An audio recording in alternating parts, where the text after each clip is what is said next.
આ ટોપિક સમજાવવાની જવાબદારી મારી, શેર, ફોલો, સબસ્ક્રાઇબ, લાઈક કરવાની જવાબદારી તમારી. ચાલો મુદ્દા પર વાત કરીએ.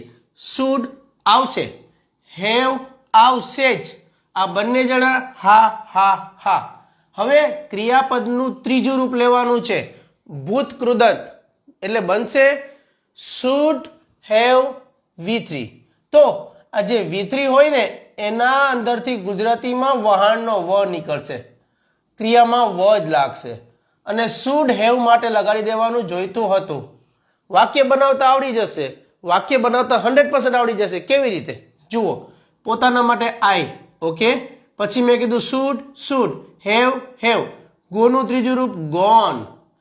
આઈ should have gone to market. Market એટલે બજાર, તો આઈ એટલે મારે, અહીંયા બજાર લીધું તો અહીં મૂકી દેવું વચ્ચે બજાર, મારે બજાર. ગોન એટલે જવું, ગોન એટલે જવું, ગોન એટલે જવું. શુડ હેવ એટલે જોઈતું હતું. અફસોસ વાક્યમાં રજૂ કરો છો. અફસોસ, મારે માર્કેટ જવું જોઈતું હતું. You, okay, should should, have have, okay.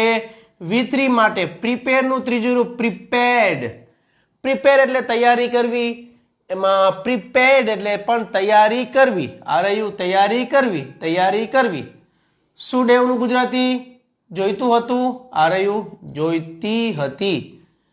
તમારે પરીક્ષા માટે તૈયારી કરવી જોઈતી હતી. બહાર ગામ જવા માટે તૈયારી કરવી જોઈતી હતી. આ મુખ્ય પાઠ, આ અંગ્રેજી વાક્યનો મુખ્ય ભાગ, બીજું સ્થાન, બીજા સ્થાનમાં પણ should have final, should have final.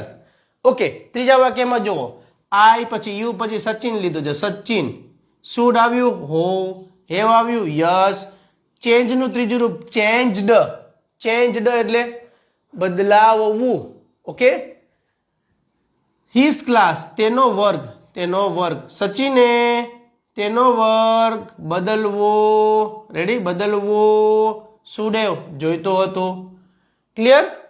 જો આ 3 એક્ઝામ્પલ દ્વારા તમને ખરેખર સમજમાં આવ્યું હોય તો એક કામ કરજો, લોકેશન નાખજો, કયા સિટીમાંથી જુઓ છો, એટલે હું જાણી શકું કે હું ક્યાં ક્યાં પહોંચી રહ્યો છું. શક્ય હોય તો મને આ વખતે શેર જોઈએ છે, આ રીલને શેર કરી દેજો જેથી હું વધુ લોકો સુધી પહોંચી શકું. અને તમને હવે કયો ટોપિક શીખવો છે એ પણ કોમેન્ટમાં લખી દેજો. મળીએ નેક્સ્ટ. ત્યાં સુધી કરતા રહો, વિચારતા રહો. Thank you. જય હિન્દ.